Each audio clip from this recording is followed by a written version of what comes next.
A new police chief walks into his precinct undercover, hoping to observe his officers without their masks on. But when a white cop spits in his face thinking he's just a nobody, the entire room is moments away from a shocking revelation that will leave them all reeling. It was a muggy Tuesday morning in August when Richard Nelson, a newly appointed police chief, stepped out of his car in the heart of Blue Ridge, a small city tucked away in the rolling hills of North Carolina, dressed in a simple plaid shirt, worn jeans, and scuffed sneakers. He didn't look the part of a man who had spent 2 decades climbing the ranks in law enforcement. That was exactly his intention. Richard believed in seeing things for what they truly were, not through the polished lens of scheduled meetings or rehearsed welcomes. As a black man stepping into a leadership role in a precinct plagued by whispers of misconduct, he wanted to observe the department unfiltered. What better way to do that than to blend in? The precinct's parking lot buzzed with officers coming and going. Richard scanned the area, noting the casual banter and occasional glances his way. No one seemed to recognize him, which was unsurprising. His appointment had been announced just days ago, and he had chosen not to publicize his arrival until the official inspection. Later that morning, he adjusted the brim of his baseball cap and took a deep breath. The weight of his mission, to root out the toxicity festering within the department, pressed heavy on his shoulders. He was no stranger to resistance, but he knew this job would test him in ways he hadn't yet imagined. As he approached the building, the faint sound of laughter carried through the air. Richard stepped through the precinct's side entrance unnoticed among the hum of casual chatter and ringing phones. The tiled floors glistened under harsh fluorescent lights, and the smell of stale coffee hung in the air. He walked slowly, observing the dynamics around him. Groups of officers huddled near desks, some swapping stories, others reviewing paperwork. No one paid him much attention until he paused near the break room. "Hey, you." A sharp voice cut through the noise. Richard turned to see a white officer striding toward him, a smug grin plastered on his face. His badge read, "Officer Daniels," behind him. A few others leaned against the wall, watching with interest. Richard opened his mouth to speak, but Daniels didn't give him the chance. "Lost, are we? This isn't a shelter," the officer said, his tone dripping with condescension. "You need to take that mess somewhere else." Richard froze, the words landing like a punch. He wasn't sure whether to correct the man immediately or let the scene unfold further before he could decide. Daniel stepped closer, his voice rising for the benefit of his audience. "Didn't you hear me? Get out of here. We don't need people like you hanging around." Laughter erupted from the onlookers, and Richard clenched his jaw. His heart pounding, he tried to speak, but Daniels leaned in his face inches away. Then, without warning, the officer spit straight into Richard's face. Time seemed to stop. Richard's breath hitched as the warm saliva dripped down his cheek. Around him, the laughter grew louder. One officer slapped the table, doubling over in amusement, while another muttered something about showing the riffraff their place. Richard's mind raced. He could feel his pulse pounding in his ears, but he kept his composure. He reached into his pocket, pulling out a handkerchief to wipe his face, his movements slow and deliberate. "Is this how you treat everyone who walks through these doors?" he asked, his voice calm but firm. Daniel smirked. "Only the ones who don't belong here." The group burst into laughter again, but Richard said nothing. Instead, he turned and walked down the hallway, leaving the officers behind. As he headed toward the precinct's main office, an intercom crackled to life, calling all personnel to the briefing room. It was time. The briefing room was abuzz with chatter as officers filed in, some carrying coffee mugs, others laughing over inside jokes. Richard entered through a side door, now holding a folder that bore the precinct's official seal. He stood just out of view, watching the room fill with familiar faces, some still chuckling from the earlier incident at the front of the room. Captain Harris, a stout man with a graying mustache, called, "For order, all right. Settle down, everyone. We've got an important introduction today." The officers quieted their curiosity. Piqued, Daniels leaned against the wall, his arms crossed, a smug expression still plastered on his face. The man was clearly enjoying his morning. Captain Harris cleared his throat. "As most of you know, Chief Caldwell retired last month. We've been waiting for his replacement, and I'm pleased to introduce our new leader, a man with an impressive record and a vision for this department." Richard stepped forward. His footsteps measured the room, froze as he walked to the podium. His presence commanding attention, he placed the folder on the lectern and slowly scanned the room. His calm demeanor only heightened the Tension. Daniel's smirk faltered, the color drained from his face as recognition dawned. The other officers exchanged uneasy glances, some whispering, others staring at Richard with wide eyes. "Good morning." Richard began, his voice steady. "My name is Richard Nelson. As of today, I'm your new chief of police." The silence was deafening. Daniel's face turned a deep shade of red, his bravado evaporating. Richard's gaze landed on him, holding for a moment longer than necessary before sweeping across the rest of the room. "When I arrived this morning," Richard continued, "I came in plain clothes because I wanted to see the department through an unfiltered lens. What I witnessed was eye-opening." A murmur rippled through the crowd, but Richard raised a hand to silence it. "In my brief time here, I've already seen behaviors that are not just unprofessional but downright unacceptable. Let me make one thing clear. The culture that has been allowed to fester here ends today." The room remained eerily quiet. The weight of his words sinking in, Daniel shifted uncomfortably, his eyes darting to the floor.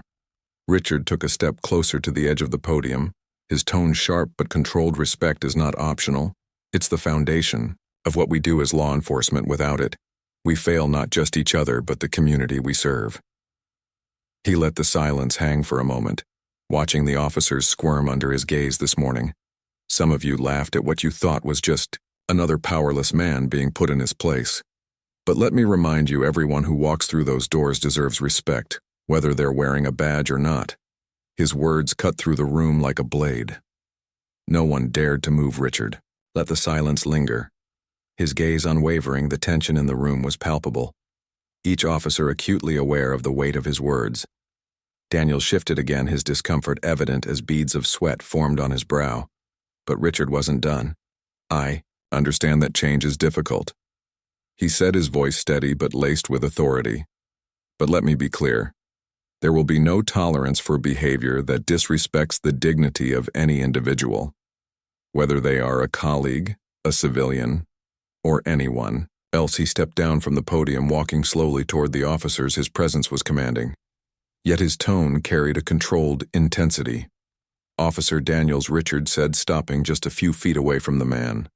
Daniels flinched. His bravado from earlier completely dissolved. "You, Richard," continued, locking eyes with him, "represent everything that's broken in this department. When you spat in my face, it wasn't just me you disrespected, it was the badge, the oath, and the community. We swore to protect." "Daniel," stammered Chief, I didn't know." "That's exactly the problem," Richard interrupted, his voice sharp.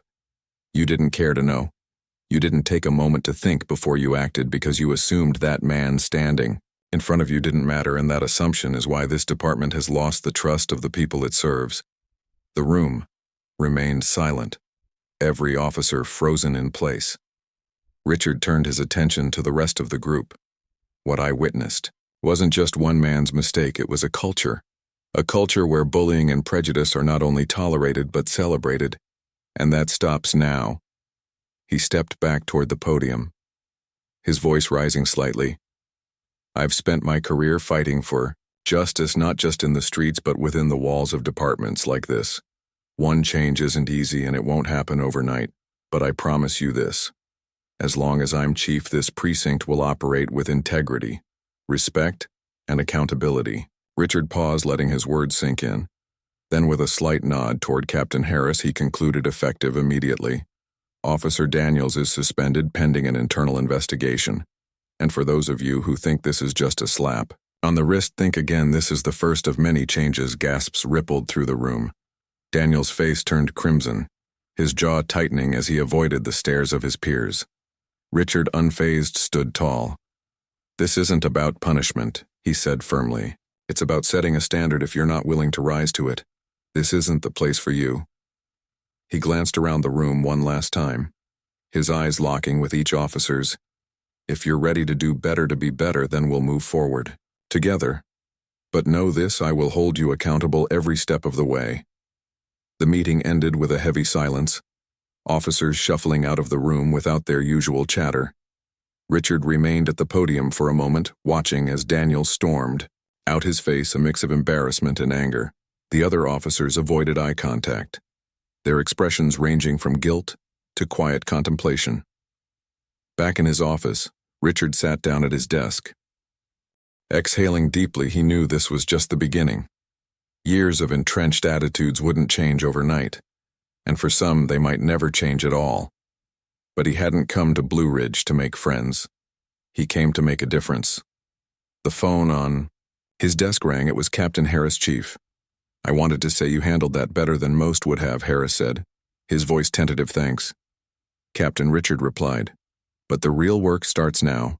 I need a full review of Daniel's history on my desk by tomorrow. Complaints, incident reports, everything. You've got it?" Harris said before hesitating. "And Chief, I think you shook a few of them today in a good way." Richard hung up, allowing himself a brief moment of satisfaction before diving into the mountain of paperwork in front of him. Over the next few weeks, the precinct was a different place. Officers who once laughed at Daniel's antics now avoided him altogether. Whispers of his suspension spreading through the department. Richard made it a point to walk the halls regularly. Greeting everyone he passed, his presence a constant reminder of his leadership. Some officers took the change to heart. Officer Reyes, a younger recruit, approached Richard one day, admitting that she'd been complicit in the toxic culture out of fear of retaliation. "I want to do better, Chief," she said earnestly. "That's all I ask." Richard replied, his voice kind but firm. "It starts with you, but not everyone was willing to change." Daniels filed an appeal against his suspension, claiming unfair treatment. Richard held his ground, standing firm in his belief that accountability wasn't optional.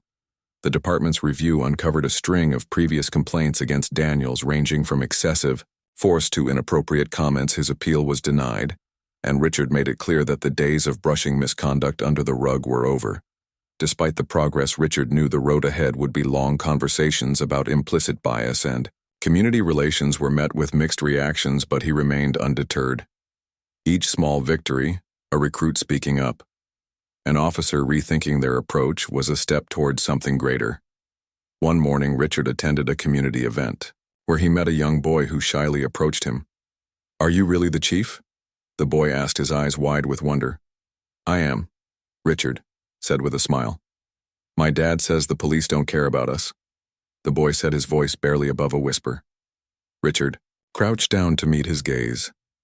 "I can't change the past, but I promise we're working to do better," he said gently. "And if you ever need help, you come find me." "Okay?" The boy nodded, a small smile breaking across his face. It was moments like this that reminded Richard why he had taken the job in the first place. By the end of his first year, the precinct was far from perfect, but it was undeniably different. Officers who couldn't adapt were gone, replaced by recruits who shared Richard's vision. For a fair and respectful department, the community, once skeptical, began to see signs of change, a renewed effort to build trust and bridge divides. Richard stood in the precinct's main hallway one evening, watching as officers filed out after their shifts. The laughter and camaraderie felt different now, not at someone's expense, but genuine and inclusive. He knew there would always be challenges ahead, but for the first time he felt hopeful. Change was never easy, but it was worth every fight.